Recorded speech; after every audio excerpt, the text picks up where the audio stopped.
Tere tulemast vaatama infotundi tööandjatele, kus Politsei- ja Piirivalveameti, Maksu- ja Tolliameti ning Tööinspektsiooni esindajad annavad soovitusi tööandjatele, kuidas värvata tööle Ukraina sõjapõgenikke.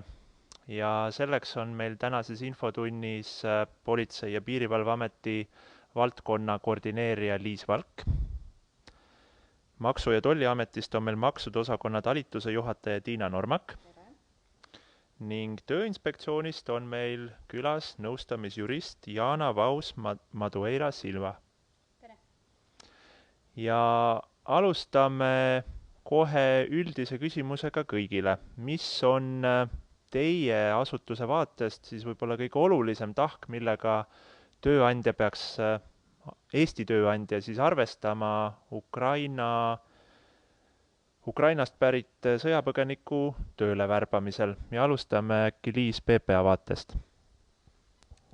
Ja, tere. No esimene kõige olulisem asi, millele tähelepanu pöörata, on välja selgitada, mis õiguslikul alusel inimene Eestis viibib, sest sellest sõltub, kuidas teda saab tööle võtta. Jana? Kõigepealt tooks välja selle, et töövahenduse eest tasu võtta ei tohi ettevõtja, et meieni on juba jõudnud juhtumid, kus see on aset leidnud, ehk siis ka tööandjate vaatest on oluline informatsiooni jagada, et see ei ole lubatud. Aga lisaks tasuks tähelepanu pöörata ka, kuidas on võimalik töö tegemist proovida, ehk siis tasuta proovipäev ei ole olemas. Küll aga on eraldi Töötukassa poolt pakutav proovitööteenus ning viimaks siis kindlasti võrdne kohtlemine töötingimuste tagamisel. Ja Maksu- ja Tolliameti seisukohast on kõige olulisem, et kõik töötamised on töötamise registris nõuete kohaselt registreeritud ja kui inimesed asuvad tööle ja saavad juba Eestis töötamise eest töötasu, siis töötasult peavad olema ka kõik tööjõumaksud ilusasti nõuete kohaselt makstud. Ja ütlen kohe alguses ära, et meil on koduleheküljel eraldi juhend ärikliendi rubriigis, see on siis ukrainlaste tööandjale ja seal on siis pikemalt kõik olulisem lahti kirjutatud. Aitäh! Täpsustuseks, et kui teil on mingisuguseid küsimusi, mis tekivad tänase infotunni jooksul, need võib kirja panna sinna ürituse juurde kommentaarina, et proovime selle ürituse lõppedes ka neile küsimustele vastata, aga kui me ei jõua kõiki neid küsimusi käsitleda, siis asutused saavad neile vastata ka hiljem. Aga Liis, lähme siis edasi sinuga. Et Eestis on, võiks öelda, isikukood on väga palju inimese ja riigi vahelise sellise seose aluseks, mis võimaldab siis väga paljude erinevate teenuste saamist. Kuidas selle isikukoodiga on, et kui Ukraina kodanik on Eestisse tulnud isikukoodi saanud, kas see siis juba tähendab, et teda põhimõtteliselt võikski nüüd tööle võtta? Ja selle küsimusega pöörduvad tööandjad tihti ka PPA poole. Isikukood iseenesest ei ole see, mis annab töötamise õigust. Ja paljud inimesed on selle isikukoodi juba küsinud kohe Eestisse tulles, lihtsalt sellepärast, et erinevatesse andmebaasidesse saaks nende andmeid kanda, aga see ei anna veel välismaalasele õiguslikku alust siin töötamiseks. Kui sõjapõgenik on saanud meilt ajutise kaitse ja elamisloa, siis teda saab tööle võtta nagu tavapärast Eesti elanikku, aga kui ta viibib siin näiteks viisavabaduse alusel või PPA otsuse alusel, mis annab õiguse siin Eestis olla, siis selleks, et tööandja teda tööle saaks võtta, tuleb eelnevalt lühiajaline töötamine PPA-s registreerida.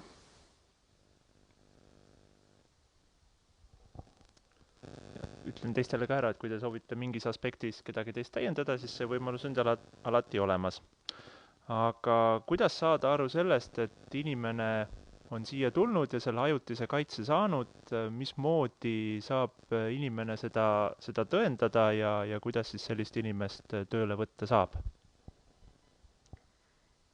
Kui välismaalane on saanud meilt ajutise kaitse, siis sellega koos kaasneb ka tähtajalise elamisloa andmise otsustamine ja nende elamisloa andmed kantakse Eesti rahvastikuregistrisse, et neil on õigus Eestis elada, et nad on Eesti elanikud. Meilt saavad nad kaasa esialgu otsuse, paberil otsuse, mis kinnitab, et me oleme neile andnud rahvusvahelise kaitse ja elamisloa.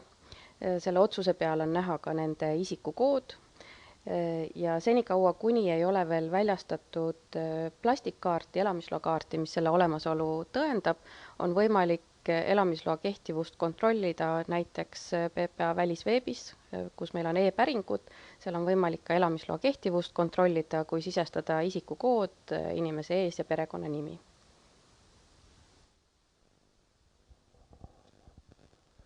Lisaks sellele, et meile on siin viimase, ütleme kuu aja jooksul tulnud üle 20 000 Ukraina kodaniku, sõjapõgeniku, meil tegelikult eelnevalt on juba siin ka päris palju ukrainlasi tööturul olnud. Kas see, mis meil siin praegu toimub, mõjutab kuidagi ka nendega seonduvat? Kui nüüd ajutise kaitse instrument on mõeldud inimestele, kes kuni 24. veebruarini elasid Ukrainas ja põgenesid sealt sõjategevuse tõttu, siis need inimesed, kes olid juba varem siin Eestis, elasid, viibisid, töötasid, nemad saavad siin Eestis edasi viibida nendel tingimustel nagu varem. Kui peaks juhtuma, et nende senine viibimisalus hakkab lõppema, siis PPA otsus on see, mis võimaldab neil jätkuvalt siin seaduslikult edasi viibida. Eestis töötada saavad nad nendel samadel tingimustel nagu varem, ehk kui neil oli lühiajaline töötamine registreeritud, siis nii nagu selle registreeringu järgi see töötamine käis, siis nii saavad nad ka jätkata. Ja lisaks on teinud siis ka Vabariigi Valitsus otsuse, et juhul, kui see lühiajalise töötamise õigus peaks nüüd lõppema, siis neil on kuni mai lõpuni veel täiendavalt õigus edasi töötada. See ilma, et nad peaksid siis uut lühiajalise töötamise registreerimist taotlema. Ja selleks perioodiks loodetakse siis ka vastu võtta üks seaduse muudatus, mis on praegu Riigikogus lugemisel, kus siis luuakse veel täiendavaid võimalusi Ukraina kodanikel siin jätkuvalt Eestis töötada, kes siis enne sõja puhkemist siia tulid.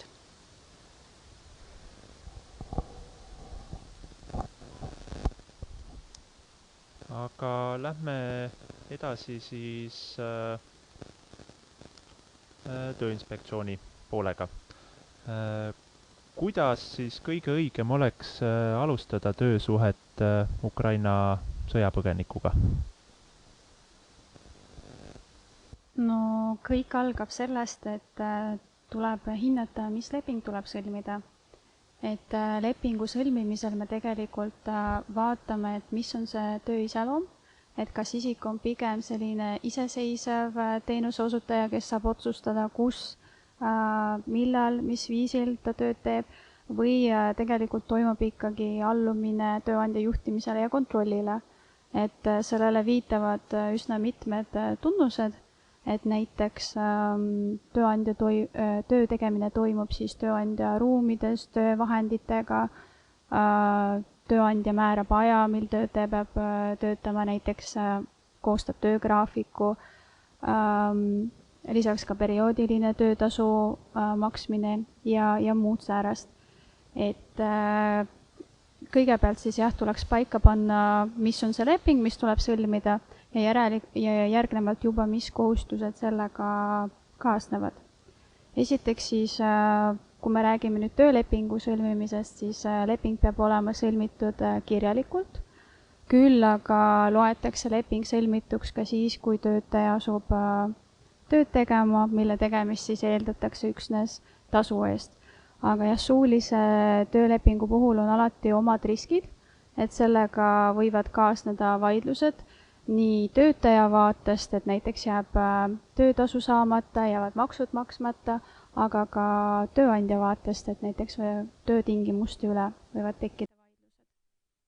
Et see oleks siis number 1. Räägime natuke lepingutest ka, kuidas ja millist lepingut siis sõlmida? Et noh, võib-olla toon siia juurde siis mõned näited veel, et kui on vaja ikkagi reguleerida ülesande täitmist, näiteks nagu kontserdil etteastega üles astumine, kohtus esindamine, kui on ikkagi oma ala professionaal, keda saab sisuliselt ka võrrelda ettevõtjaga, et siis tuleks sõlmida käsundusleping, kui eesmärk on reguleerida töö tulemuse saavutamist, et näiteks remonditöö tegemine, ukse paigaldamine, ühekordne kleidi õmblemine, siis pigem tuleks sõlmida töövõtuleping, aga kui tahetakse ikkagi kontrollida seda protsessi, läbi mille siis tulemuseni jõutakse, et siis tuleks sõlmida ikkagi tööleping ja siin võib tuua näiteks, et töötaja, kes töötab graafiku alusel, klienditeenindaja või siis ettekandja näiteks, kes töötab graafiku alusel. Kuidas on lood tähtajalise lepingu sõlmimisega? Et tähtajalise lepingu sõlmimise regulatsioon ei ole muutunud. See tähendab, et ikka kehtivad samad tingimused, tähtajalise lepingu sõlmimise põhjus ei saa tulla töötajast, see peab siis tulenema ikkagi selle töö ajutisest iseloomust, et näiteks kui on töömahu ajutine suurenemine, võib-olla mingi ajutine projekt, mis on ajaliselt piiritletud, kui on hooajatöö, et suvel näiteks maasikate korjamine, talvel lumekoristus või siis, kui on vajadus teist töötajat asendada, et näiteks kui töötaja on lapsehoolduspuhkusel või on haigestunud, et need on need samad põhimõtted, mis kehtivad ja ainuüksi tähtajalist töölepingut ei saa sõlmida sellega näiteks lühiajalise töötamise registreeringu pikkusega. Et kuna see põhjus ei tulene töö iseloomust, siis see nüüd ei ole jah võimalik. Aga sellises olukorras, kui töötajal siis kaob alus Eestis töötamiseks, on võimalik tööleping näiteks lõpetada kas poolte kokkuleppel või siis, kui töötaja nõus ei ole poolte kokkuleppega, sest see eeldab mõlema poole nõusolekut, siis saaks kõne alla tulla töölepingu seaduse paragrahv 88 lõige 1.2 ehk siis töötaja mittevastavuse tõttu. Ja räägime siis ka palganõudest, et võib-olla kõigepealt, mis see palganõue üldse on? See on võib-olla küsimus, Liis, sulle. Välismaalaste seadusest kehtib palgakriteerium juhul, kui tööandja kutsub välismaalase siia Eestisse lühiajaliselt tööle või kui taotletakse elamisluba töötamise eesmärgil. Kõik muud välismaalased, kes võivad Eestis elada, on elamisloa saanud mingil muul alusel, sealhulgas need, kes on saanud läbi kaitse andmise elamisloa, nende töötamisele välismaalaste seaduse poole pealt mingid täiendavaid tingimusi ei ole kehtestatud, ehk et kehtivad kõik tavapärased Eesti tööõiguse reeglid palga maksmise kohta, aga mingisugust taset migratsioonireeglid ette selleks ei näe. Aga Jana, millist töötasu siis maksta neile ukrainlastele, kellele see palgakriteerium otseselt ei laiene? Et kui tegu on töölepinguga, siis töölepingu seaduse mõistes peab olema tagatud vähemalt töötasu alammäär, milleks on siis 3,86 eurot tunnis või 654 eurot kuutasu puhul. Küll aga see ei tähenda, et see kindlasti peab olema töötasu alammäär, et töötasu on ikkagi individuaalne kokkulepe ja siin saab see nii-öelda töötasu suurus ka oleneda.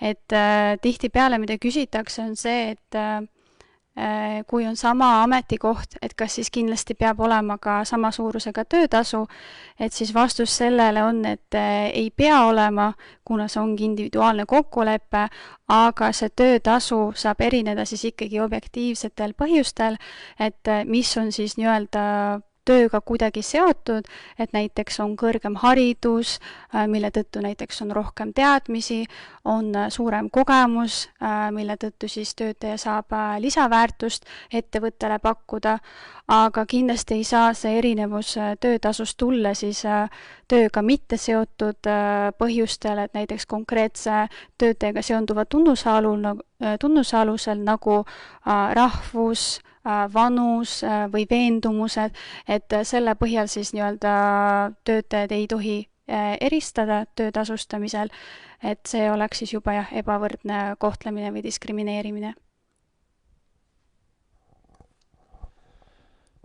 Ja kust selle kõige kohta veel täiendavat infot võiks leida või saada? Meil tuleb jah silmas pidada seda, et tegu ukrainlaste näol on siis tegu isikutega, kes on tulnud teisest riigist, teisest kultuuriruumist. Nende töötamise regulatsioon võib ja kindlasti ka erineb suuresti meie omast, et kõik peaksid varuma kannatust, peaks rohkem selgitustööd tegema, et siin võivad selgitada ka kolleegid, tööandja, mis õigused ja kohustused on, et näiteks kui me võtame ka juhendamise, mis peab olema tehtud enne tööle asumist, et siis kindlasti tekib küsimus ka keele osas, et jah, tihtipeale dokumentatsioon peab olema tehtud eesti keeles, küll aga on oluline, et see töötaja sellest ka reaalselt aru saaks, et tal oleks sellest juhendamisest kasu. Et sellisel juhul võib kaaluda siis esiteks näiteks ohutusjuhendi koostamist eesti keeles, aga mõistlik oleks siis sinna kõrvale teha ka võõrkeeles see juhend, et vastavalt siis sellele, mis keeles toimub suhtlus töötaja ja tööandja vahel. Aga ka varuda jah kannatust, sest töötajatel ei läheb aega, et ennast kurssi viia regulatsiooniga ja kui on vaja täiendavat informatsiooni, siis julgelt suunata töötajad konsulteerima Tööinspektsiooniga, aga ka teiste riigiasutustega. Ja kui rääkides konkreetselt meist, siis meil on eraldi tööelu portaal, kus me postitame erinevat informatsiooni seoses töösuhete, töökeskkonnaga ja meil on lausa eraldi rubriik seal Ukraina sõjapõgenike ja siis töösuhete osas. Aga saab ka alati meiega ühendust võtta, helistades numbril 640 6000 vastavad nõustamisjuristid ja töökeskkonna konsultandid ja saab ka alati kirjutada jurist@ti.ee. Aitäh praegu Jaanale Tööinspektsiooni poolt. Räägime ka Maksu- ja Tolliameti vaatest, Tiina. Kordame kõigepealt üle, et millega tööandja esimesena siis arvestama peaks, kui ta Ukraina sõjapõgenikke endale värvata tahaks? Kõigepealt tulebki siis see töötamine töötamise registris registreerida ja arvestada sellega, et kõik tööjõumaksud siis tuleb ka alates töötamise esimesest päevast maksta Eestisse. Ja võib-olla toon kohe välja ka selle erisuse, mis puudutab Eesti residendist töötajat ja Ukraina residendist töötajat ehk mitteresidenti. See on see, et Eesti residendist töötajale saab kohaldada üldist maksuvaba tulu 500 eurot kuus, kui töötasu ei ületa 1200 eurot ja mitteresidendist töötajale ehk siis Ukraina residendist töötajale seda üldist maksuvaba tulu rakendada ei saa. Ja erisus on ka kogumispensioni ehk teise samba sissemaksete osas, sest residendist töötaja võib olla liitunud kogumispensioniga ehk teise sambaga, aga mitteresidendil sellist liitumise võimalust ei ole. Kas ja kuidas seda residentsust oleks võimalik muuta? Residentsust saab muuta nii, et inimene ise peab esitama vormi R. Ta saab selle vormi R esitada kas digitaalselt allkirjastatuna, edastades meile e-posti aadressil emta@emta või siis tulles kohale meie teenindusbüroodesse. Ja vormis R märgib siis inimene ära selle, kui ta kavatseb jääda Eestisse elama ja töötama, siis me saame lugeda tema elukohaks Eesti ja muuta ta residentsuse Eesti residendiks. Aga selle ma tahan ka ära öelda, et kõik need ukrainlased, kes praegu saabuvad Eestisse, saavad Eestist isikukoodi. Nende andmed tulevad siis Maksu- ja Tolliameti maksukohustuslaste registrisse ja algselt siis nendel on niinimetatud staatus mitteresidente. Ja kui inimene ise tuleb ja esitab selle vormi R ära, siis me saame tema residentsuse ära muuta. Mida veel oleks oluline selle residentsuse muutmisel silmas pidada? Siin ongi oluline nüüd see kogumispensioni makse, et kui inimene muutub juba Eesti residendiks, siis kõik need inimesed, kes on sündinud 1983, 83. aastal ja hiljem, automaatselt liituvad kogumispensioniga ehk teise sambaga ja siin tuleb inimesel siis otsustada, kas ta soovib teise sambasse sissemakseid teha või ta ei soovi seda ja kui ta ei soovi, siis on oluline, et inimene esitab pensionikeskusele eraldi avalduse vormi, see on siis avaldus maksete mitte tegemiseks ja siin tuleb ka arvestada, et sissemaksete peatumine toimub 3 korda aastas, 1. jaanuaril, 1. mail ja 1. septembril, ehk siis sõltuvalt sellest, millal inimene selle avalduse esitab, siis 5 kuud hiljem ka see sissemaksete tegemine peatub. Aga selles osas on ka meil kodulehel toodud põhjalik info, inimesele on toodud info erakliendi rubriigis Ukrainast saabunud sõjapõgenikele ja tööandjatele on siis info ärikliendi rubriigis. Kas tööandjatel on ka mingisuguseid soodustusi just Ukraina sõjapõgenike värbamisel? Eraldi soodustusi Ukraina sõjapõgenike osas ei ole, küll aga saab tööandja arvestada sellega, et tööandjal on võimalik töötajaid majutada. Seal on 2 tingimust, et kui töötaja elukoht asub vähemalt 50 kilomeetri kaugusel töökohast ja töötaja omandis ei ole eluasemena kasutatavat kinnisvara töökoha läheduses, siis on tööandjal võimalik hüvitada majutuskulusid Tallinnas ja Tartus 200 euro ulatuses kuus ja mujal Eestis 100 euro ulatuses kuus siis maksuvabalt. Vahepeal vaatan, meil on tulnud üks küsimus ja proovime sellele siis kamba peale vastata nii palju kui võimalik. Et on küsitud, et ukrainlane saabus Euroopa Liitu 14. veebruaril. Tagasi pöörduda ei saanud, kuna oli alanud sõda. Ukraina kodanik pöördus 7. märtsil kohalikku omavalitsusse, registreeris ennast ära ja sai Eesti isikukoodi. Et kuna ta Euroopa Liitu saabus juba veebruaris, siis ta nii-öelda pagulasena kirja ei läinud, aga tööandjal oleks soovi teda tööle vormistada ja LRT ehk siis lühiajalise töötamise registreering on tal tehtud. Küll aga puudub tal tervisekindlustus ja viisat pole võimalik vormistada. Ja küsimus siit tulenevalt ongi, kuidas on võimalik talle see viisa teha, kas ainuke võimalus on osta tervisekindlustus ja oodata 14 päeva, kuni see kehtima hakkab.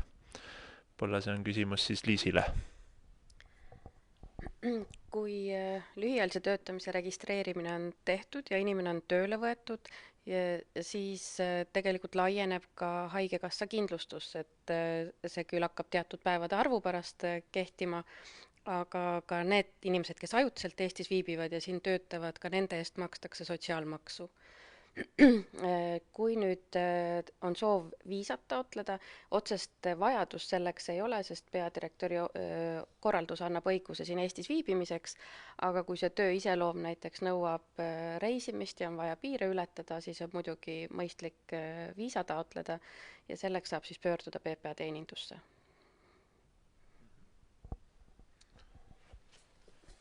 Nii, üks küsimus oli veel, mis puudutab ka vist politseitöö valdkonda. Millised dokumendid väljastatakse PPA-s sõjapõgenikele ja kuidas tööandja saab neid kontrollida?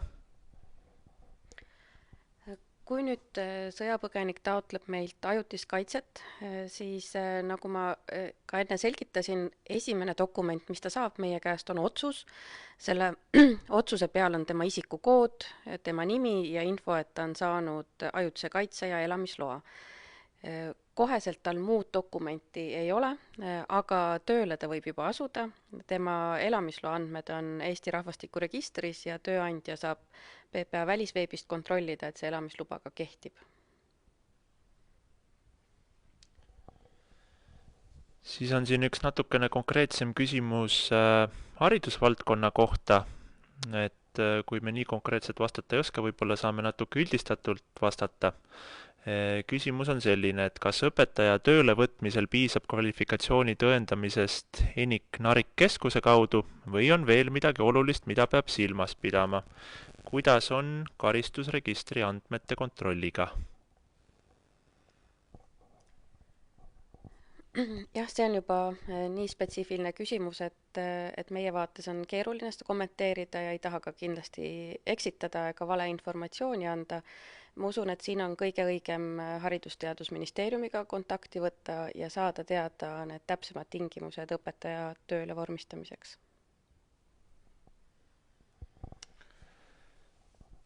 ja järgmine tundub olevat küsimus Maksuametile. Kas ukrainlase puhul, kes tuleb Eestisse ja täidab R-vormi ära ehk muutub Eesti maksuresidendiks, saab elamiskulusid kuni 200 eurot Tallinnas maksuvabalt kompenseerida? Jah, saab küll, kui tööandja majutab oma töötajaid, siis saab ukrainlase puhul majutuskalusid maksuvabalt hüvitada küll. Tallinnas ja Tartus 200 euro ulatuses kuus ja iga töötaja kohta. Aitäh! Praegu meil rohkem küsimusi ei ole. Kas on midagi, mis on sellist olulist, mis võib-olla jäi teil enne ütlemata? Rääkides nüüd nendest Ukraina kodanikest, kes varem Eestis juba töötasid ja olid tööandjate poolt siia kutsutud, siis lihtsalt sooviks meelde tuletada, et tööandjal on kutsuja kohustused selle inimese ees ja isegi juhul, kui see töösuhe lõpetatakse, aga inimene ei saa tagasi pöörduda oma kodakondsusjärgsesse riiki, siis tööandja kutsuja kohustused säilivad ja need säilivad senikaua, kuni kas siis inimene lahkub või ta asub tööle kuhugi mujale ja keegi teine saab tema kutsujaks ja tööandjaks. Et lihtsalt oluline on seda mitte unustada, mitte jätta neid inimesi hädasse, et kutsuja kohustuse osa on ka vajadusel tagada inimesele majutus ja ülalpidamine, et kui me räägime siin inimestest, kes ei saa oma koduriiki tagasi pöörduda, siis on oluline tööandjatel seda ka meeles pidada. Mina enda poolt lisaksin ka siis nii palju juurde, et sai mainitud, et tuleb siis võrdselt kohelda. Rõhutaks siinkohal, et kindlasti kui me räägime töölepingu alusel töötamisest, siis tuleb kinni pidada täpselt samasugustest reeglitest nagu ka tavaliste töötajate puhul, et näiteks pidades silmas töö- ja puhkeaega, et see, et võib-olla töötaja enda koduriigis on teised tingimused, kindlasti ei tähenda seda, et võiks aset leida töö- ja puhkeaja rikkumised, et kui on informatsiooni seoses sellega, et töövahenduse eest ettevõtja võtab tööotsijalt tasu või on töö- ja puhkeaja rikkumisi, et kindlasti anda sellest meile teada, et siis saame järelevalvele seda informatsiooni edastada ja see vaadatakse siis järelevalve planeerimise käigus üle ja võib-olla vastaks ka siis üldiselt ühele osale küsimusest, mis siin kõlas, et mis puudutab siis karistusregistri andmete küsimist, et siis tööle kandideerijalt neid andmeid endalt ei saa küsida, aga tööandja saab ise teha karistusregistrisse päringu põhjendatud juhtudel, et enamasti siis, kui see on seaduses ette nähtud, et tööandjal tuleb seda enne töötaja tööle asumist kontrollida. Ja see oli minu poolt kõik, aitäh! Mina julgustaksin küsima, kui on küsimusi tööandjatel ja meie klienditugi on ariklient@tempta.ee e-posti aadress ja infotelefon on 880 0812 ja samuti ukrainlasi julgustan küsima, kui on küsimusi, et eraklient@tempta.ee 880 0811 ja me vastame nii vene kui inglise keeles ka. Paar küsimust on veel tulnud, et ma arvan, et teeme ühe küsimuste ringi veel ja kui pärast jääb veel täiendavaid küsimusi, siis neile on võimalik leida vastuseid nii Politsei, Maksu- ja Tolliameti kui ka Tööinspektsiooni tööelu portaalidest. Aga kõigepealt on siia küsitud sellist asja, kas tööandja saab kontrollida R-vormi olemasolu?